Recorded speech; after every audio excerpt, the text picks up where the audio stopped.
Ladies and gentlemen, welcome to the one and only mountain vlog with me, William, aka Chimera, and Davey. And I do mean the only mountain vlog because the weather has been really shit and it's only going to get worse. So I'm going to go down to the coast and hike along the ocean. My original plan was to stay in the mountains for about a month. But the past 3 days it has just been raining, and me and my friend has been stuck in our tent. And my friend already went home to Denmark. He didn't want to stay here anymore. I was gonna wait till this one day because we finally have one day where it's clear weather, nice and sunny, and then tomorrow it's gonna rain again. And by then I'll be down. My original plan was to stay in the mountains for a month. Because 2 years ago, when I first met Carly, I was in the mountains for a month just doing yoga and meditation.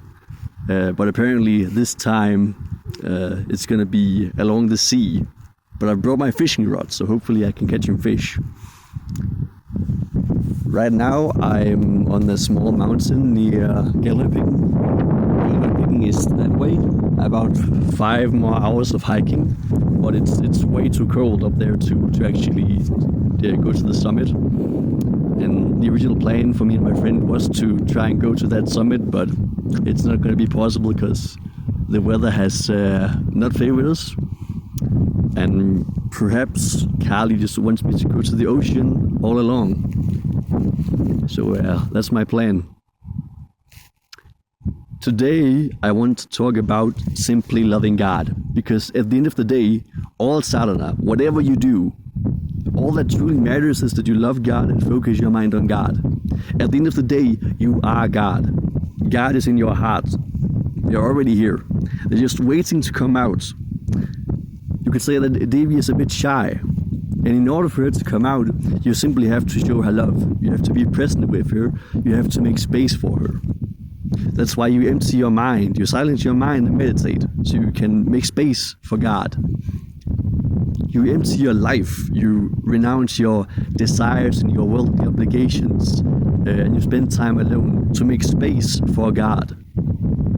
You have to take time to focus on God and love God. And really the act of doing sadhana or puja or worship or whatever you want to call it is just the act of focusing on God and loving God. That's all there is to it. When you sing a song for God, it's because you love God and you want to focus your mind on God. When you do mantras, it's because you want to focus your mind on God and you want to love God. When you meditate, it's because you want to make space in your mind to focus on God and to love God. When you make offerings to God, it's to focus your mind on God and love God. It doesn't matter what song you sing. It doesn't matter what mantra you do. It doesn't matter what offering you give.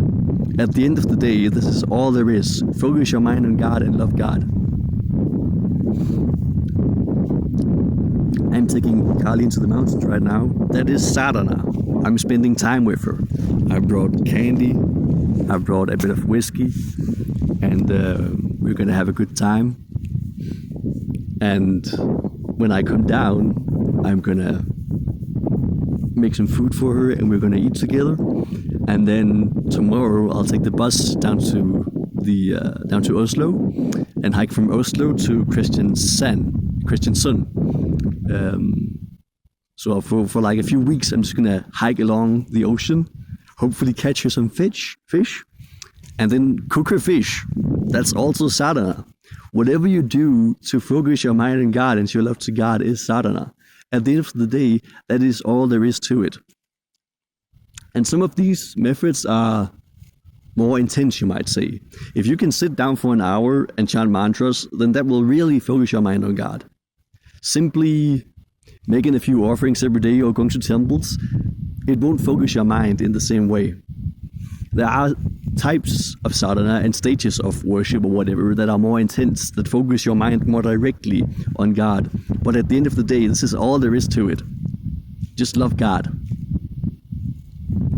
And you will know that you are successful in connecting with God when you feel their love.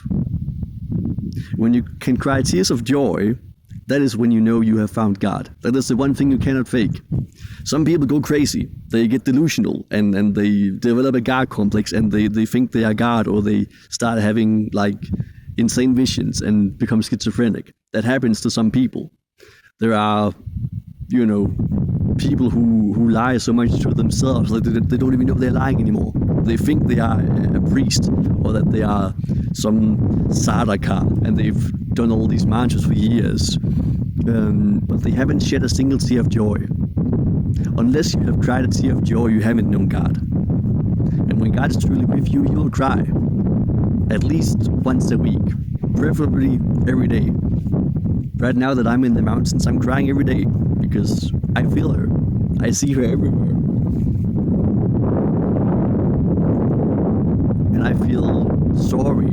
I'm like, shit, I forgot how beautiful you are, Devi, Bhumi Devi. I forgot what a beautiful creation you made. And I'm so sorry that I haven't spent more time with you, that I haven't loved you more, that I haven't given you more of my time and attention and affection.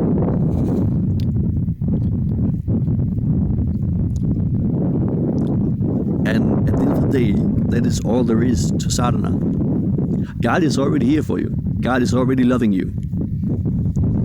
In the Bible, Matthew says, the birds neither reap or sow, yet the Lord provides for them. God takes care of everything.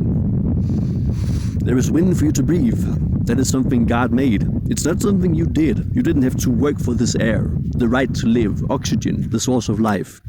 The trees grow fruit for you. There are animals for you to hunt. There are vegetables that grow. Nature is providing for you, and nature is providing for everyone. This right here is proof of God's love.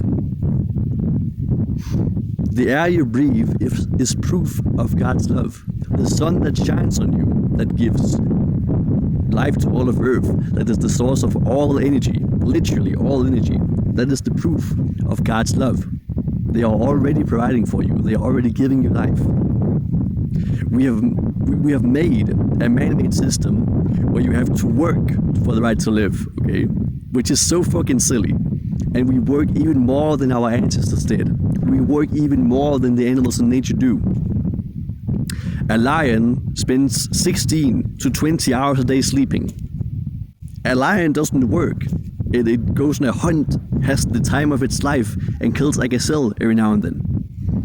And the goats in the mountains, or even the reindeer, I've seen a few reindeer, I've been very lucky. One morning, Kali was like, don't you want to see some reindeer? And I was like, sure. Then 10 minutes later, suddenly a herd of like 10 reindeer walk by the other side of the river to my camp. But the goat and the reindeer, they don't work. They just eat grass and they sleep and they fuck and they have a good time. God takes care of them. God has already given them everything they need. And for our ancestors, life was the same. Nature gave you all the resources to build a house. They gave you all the food you could desire. They gave you crops you could cultivate and grow. Then one day we made a system, and people were like, you gotta pay taxes, okay? And this land is no longer free. This land is not for you to take. This land is owned by the state or by the king or whatever. And now you gotta pay. But see, for our ancestors, there was no need to work. You just lived in accordance with nature, and God provided for you. This is how the world worked for 3 million years. And out here, God still provides for everyone. God still takes care of everything. And that is the proof of God's love. God is already here. God is already loving you.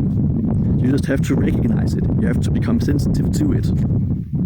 In a sense, we have forgotten, and we've gotten lost in this illusory world that our egos have created. We've created this matrix where we all have to work hard and suffer and be tough, and where we have forgotten that God already takes care of everything.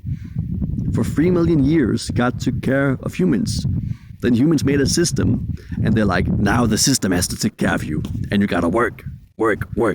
And you gotta pay all these taxes and fees, and we get a huge loan to get in a house, God already loves you. Sadhana is just the act of becoming sensitive to that love.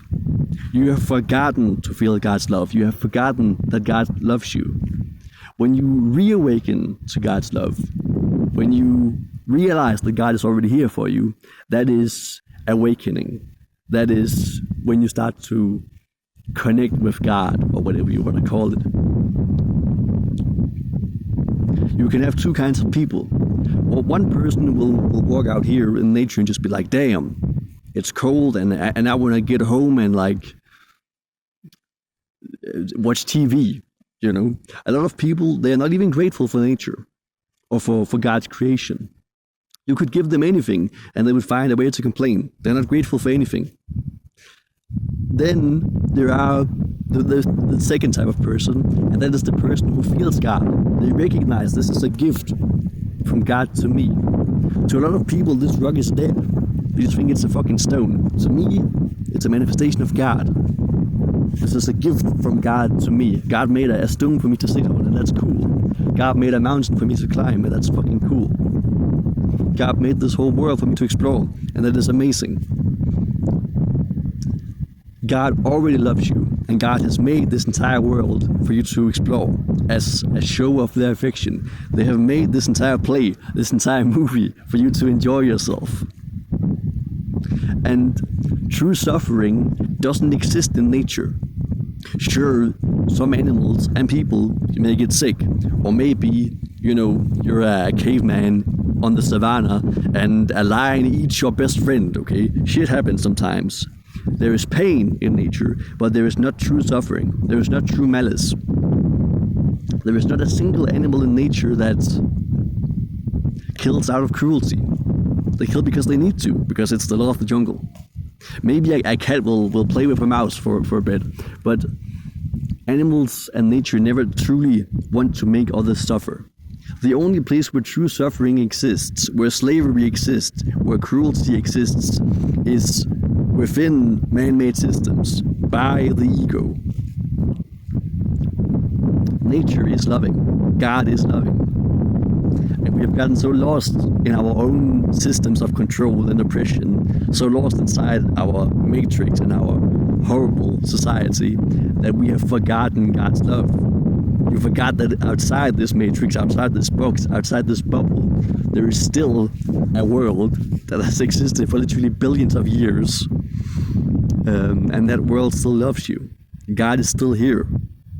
It's not God that left people behind. It's not God that, you know, sits in the heavens and just watches you and doesn't care about you. It's humans who made our systems and forgot God. It's humans who got stuck in our own ego, in our own identities, in our own games, and forgot God. It's not God that left us, it's humans that left God. God still loves you. And sadhana is just the act of re-embracing God, reconnecting with God's love, feeling it again, becoming sensitive to it. When you chant a mantra, it's not actually for Devi's sake. She doesn't need you to chant. She's happy you do it, but it's not for her. You chant because when you chant, you remember God. It is for you. When you sing, it's not for God. God loves it, but it's for you. It's for you to focus on God. When you give gummies to God, or whatever, or you give her sweets, or whatever you may offer her, it's not for her sake. If she just wanted gummies, she could just, manifest them. She's created everything. We don't give the offering to God for God's sake. We actually give the offering to God for our own sake, because it helps us remember. It helps us show love. It helps us show affection to God and remember our relationship with them. Truly, we have known God always. God is everything. God is even you. You are God. And sadhana is just the act of remembering.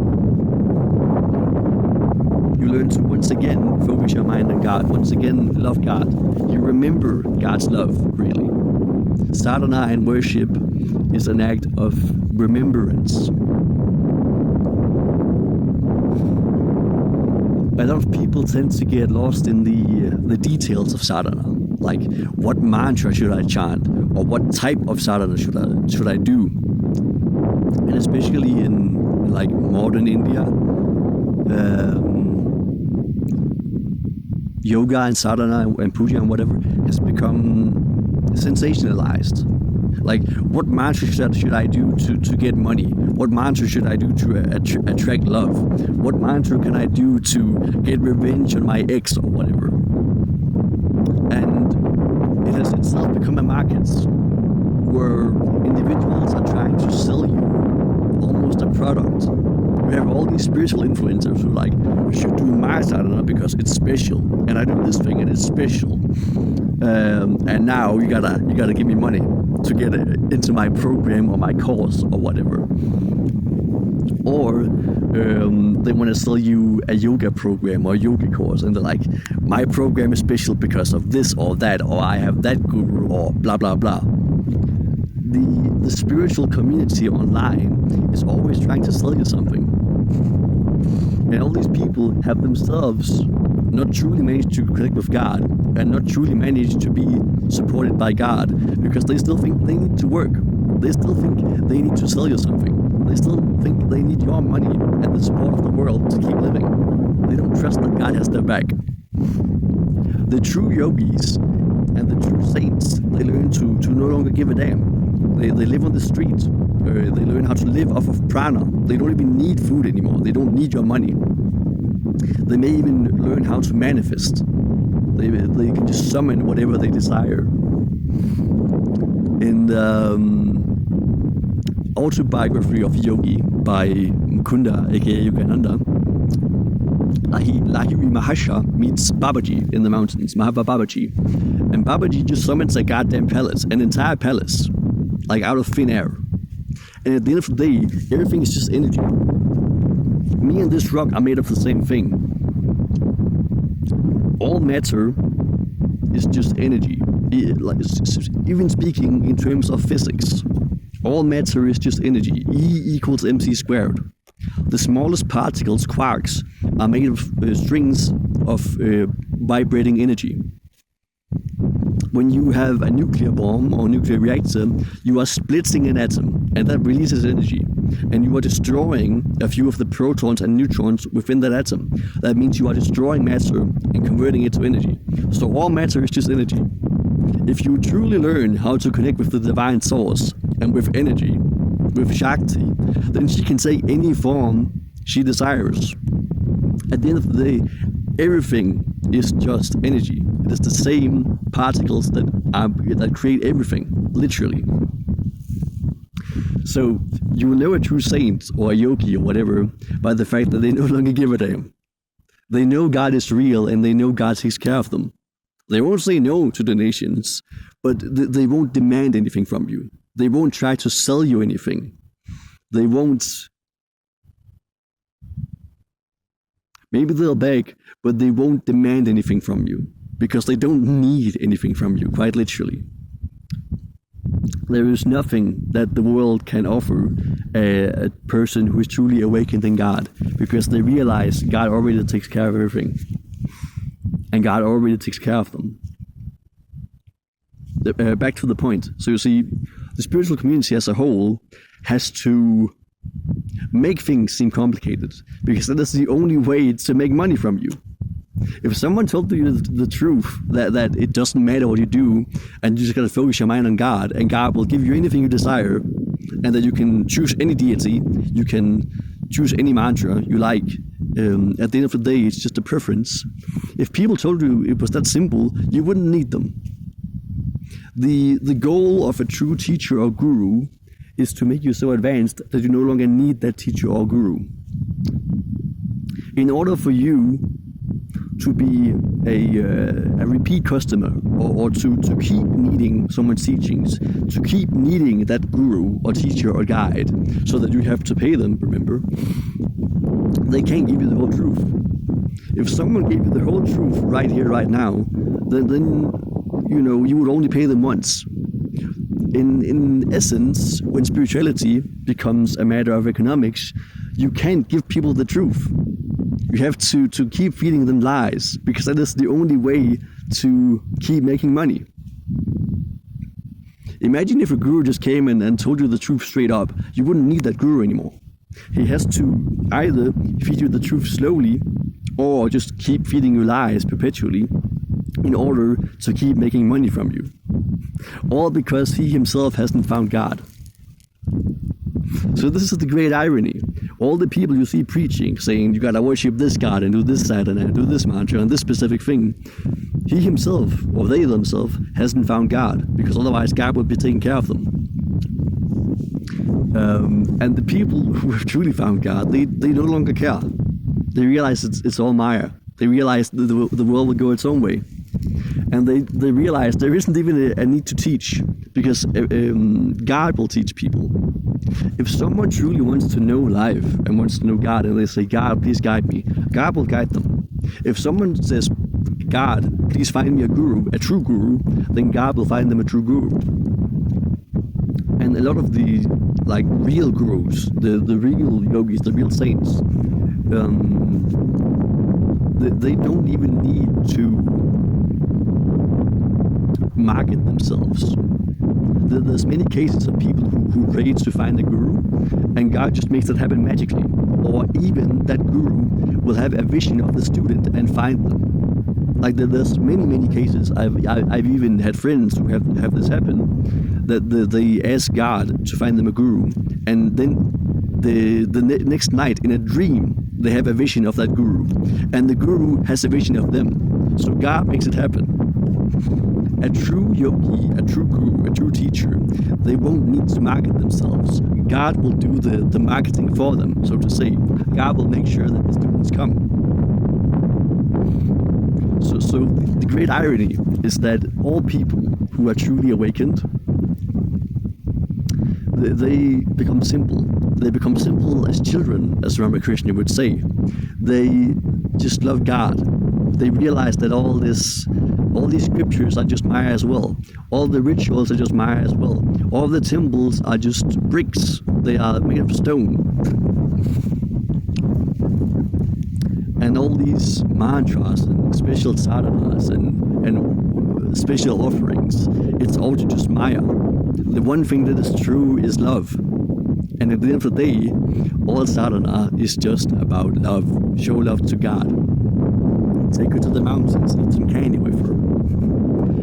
Bake some pizza for her at home. Dance for her, sing for her. Whatever you do. And truly, it doesn't matter what you do, as long as you do it with love. You can even tease her. I do that often, very often. I know many others who do as well. You can tell her shitty jokes. The agoris, some of them even offer her their own poop as like a joke. And they say, God, I give you this poop because I realize you are even my poop. You are everything. You have manifested yourself as all of creation.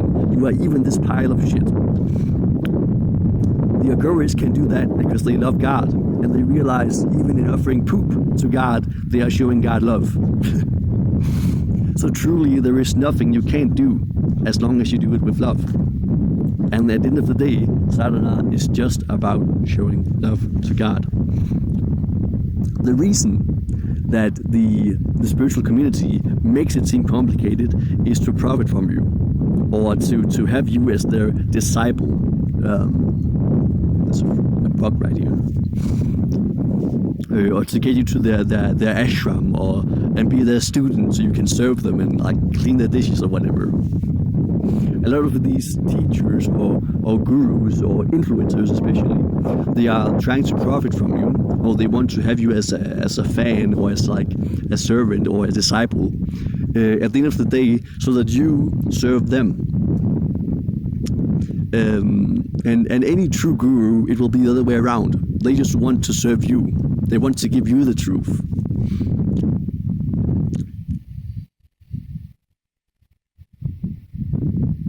I gotta get back to my point so this video doesn't get too long.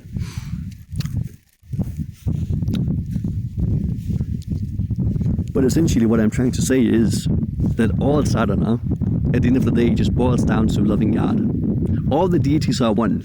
Sri Ramakrishna said this as well, that just as one ornament, just as many ornaments can be made of the same gold, so it is the same faces, the same God that we see with many faces across all religions and traditions.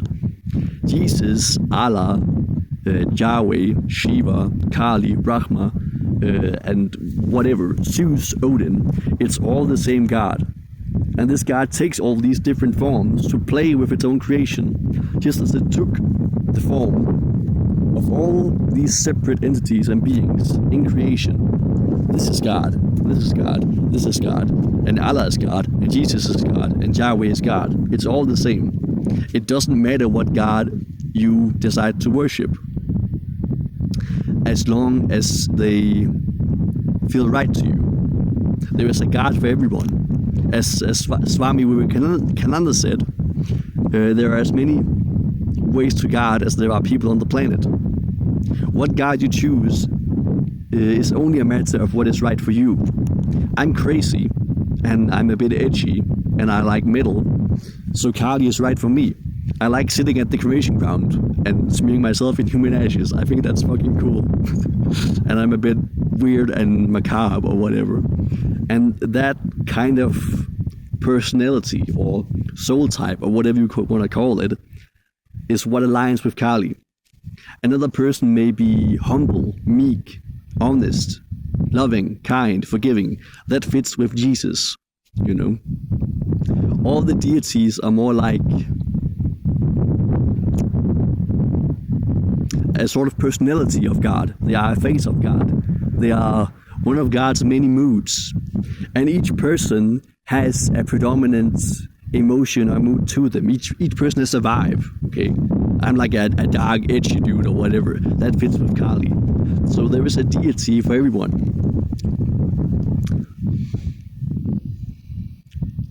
And to talk about mountains again, if you are at the foot of a mountain, then depending on where you are, it's going to look different. From two opposite sides, the mountain will look completely different. There are many, many faces to a mountain, okay? And like, two people may be starting at two different points. They may each have their own way, their own path, their own route. But guess what happens when they reach the top? It's the same peak. They were going the same place all along. In the beginning, they might say, wait, why are you going that way when I'm going this way? They may not understand that they are heading towards the same place. It's the same with spirituality, you know? You have one person worshipping Kali, and they give her whiskey. Maybe they even smoke with her. Maybe they smoke weed, who knows? Maybe they smear themselves in human ashes and go crazy, okay? And then you have a person who worships Jesus, and they think all of that is blasphemy and witchery. And on the other hand, the Tantrika thinks that the Christian is boring. They're like, why do you want to do something that's so simple and like boring? Why do you just want to go to church and fold your hands and sing prayers and say, Lord, forgive me? They don't understand. They have their own ways, and they may not see that they're heading towards the same place. Just as a person who starts from one side of the mountain may have a different path as a person who starts from the other side. And in the beginning, they will have a completely different view. The view and the path will be completely different. They will see a completely different thing as they are going up the mountain. But when they reach the top, they realize it's the same. And you see this with all true saints, that in the end they realize it's all the same. I started worshiping Kali, and I'm like, dude, why would anyone not worship her? She's so fucking cool. And why would anyone, do this boring stuff like worshiping Jesus and going to church? Or why would anyone want to read scriptures and study all these texts and like nerd out and worship Brahma or whatever? Then one day Kali was like, dude, I'm the same as all these other gods. I'm Jesus as well. I'm Brahma as well. I'm even Allah and Yahweh and Vishnu and Shiva. There is no difference. I'm even you, she told me. And then I began feeling really silly. And you see this realization with other saints as well. Sri Ramakrishna said that Kali is the same as Brahma. Kali is the same as Jesus. Kali is the same as Allah. And in the later stages of his life, he even began worshipping Jesus and Allah. And he realized at the end of the day, it's all the same. On the surface, the paths seem different. You have one type of sadhana versus another. You have one mantra versus another. you are worshipping one deity versus another. At the end of the day, you realize those deities were the same God all along. And those mantras or songs, at the end of the day, they just mean, God, I love you. This is all our songs and mantras, what they mean. It just means, God, I love you. If you offer whiskey to Kali, it means, God, I love you. If you offer sweets to, let's say, Vishnu, it means, God, I love you. There is no difference, okay? When a person goes to church and folds his hands and says, God, forgive me, Jesus, I love you, then that just means, God, I love you. When a tantrika goes to the cremation ground and he puts human ashes all over himself and he gets shit drunk and smokes weed and does all these mantras and starts, drumming or whatever and gets into a trance state, then that just means, God, I love you. The devotee who is going to the temple or church and the devotee who is going to the cremation ground, they are doing the same thing. They are just showing love to God. They are just being present with God. They are just focusing on God. And I'm doing the same thing right now. I'm just sitting here with her. That is sadhana. Being in the mountains with her. And in a minute I'm going to feed her gummies and we're going to drink a bit of whiskey. And I'll sing for her. At the end of the day, that is all there is to it. And God can give you any blessing you desire. It's not like you need to do Lakshmi sadhana to get money, and you need to do Kamakya sadhana to find love, and you need to do Kali sadhana to, curse someone. Specific deities have their own vibe and own function, relatively speaking, but at the end of the day, any deity can give you whatever you want. Kali comes in the form of Dakshina Kali, where she can also bestow wealth. She comes in the form of Kamala, where she can also bestow wealth. She comes in the form, and she is even in the form of Kamakya, where she can give you love or desire or whatever. At the end of the day, any deity can give you whatever you want. There is no need to think that you have to do one specific mantra to get one specific thing, or worship one specific deity to get one specific blessing, or that you need to follow a specific path, And people are so, even in Hinduism and yoga, they're like, oh, you gotta practice tantra because it's the ultimate way, or you gotta be sattvic and there are all these small sects, and even within these sects there are small different separations. Even in tantra you have Brahmacharya tantra, and you have Dakshina tantra, and you have all kinds of tantra, and even these small sects can disagree on a lot of things, but at the end of the day, all you are doing is showing love to God, and as long as you are doing that, then it will work. It doesn't matter what path you pick up the mountain. As long as you walk, you will get there eventually. It doesn't matter what path you choose. There is no path that is right or wrong. All paths up the mountain lead to the peak. All paths toward God lead to God. It's just a matter of what path do you like? What route do you like? What scenery do you like? Instead of asking, what is the fastest path to the top of the mountain, you should ask, what is the coolest route? What route would I like to go? What view would I like to have? One person would love to go up the side where there's a stream, and maybe he can catch some fish, who knows? Another person wants to see a lot of flowers, so they may take the side of the mountain where there's the most sun and the most plants. Another person may feel a little hardcore, and they want a tough way up the mountain. They want some snow, okay? They want it to be rough, so they pick the snowy side. It doesn't matter what path they choose. If they just walk, they will get to the top. The only thing that will never get you to the top of the mountain is sitting at the bottom of the mountain and arguing. If you sit at the bottom of the mountain, you say, hey, you're going up the snowy side, that's a bad idea. You're going to get cold. Or you tell the guy who's going up the riverside, hey, you're going to get wet, or you're going to fall in the river and die. Or you tell the person who's going up the sunny side, you're going to get sunburned. Then guess what? You're not yourself walking. when you are judging others instead of walking your own path, then it's the only way to not get to God. As long as you walk, you will get to the top of the mountain. It's the same with spirituality. A lot of people, they don't even do sadhana, but they don't even meditate. They don't even love God, but they argue all the time. You see all these Muslims that, they pray half-heartedly. They don't even love Allah, but they are very busy calling other people infidels or non-believers.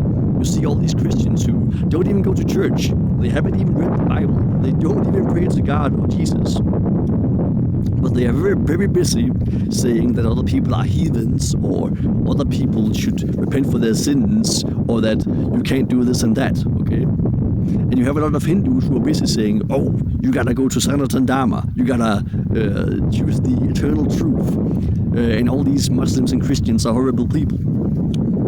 And even within Hinduism, you have all these different sects arguing and beefing over what is the right path and what is the right deity, who is the supreme deity or whatever. All these people argue over the path that others are walking instead of just walking their own. I can guarantee you 100%, if you just walk, you will find God. The only way to not find God is to argue over which path is right. If you just walk, you will get to the mountain eventually.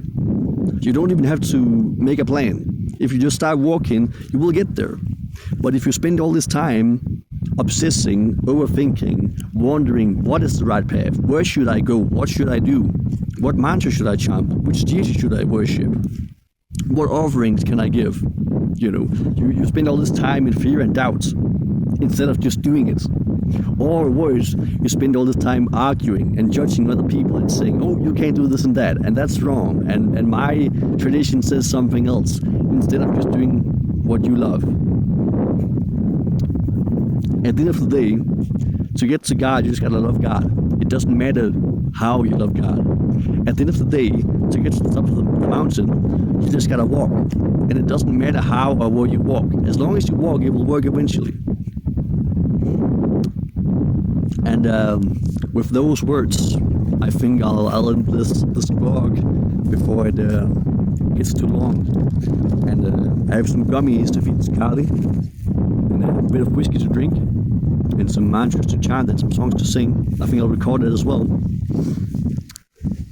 give you a last view from here. And then I and Kali will say goodbye and wish you a wonderful life. Jai Ma, Jai Ma, Jai Ma.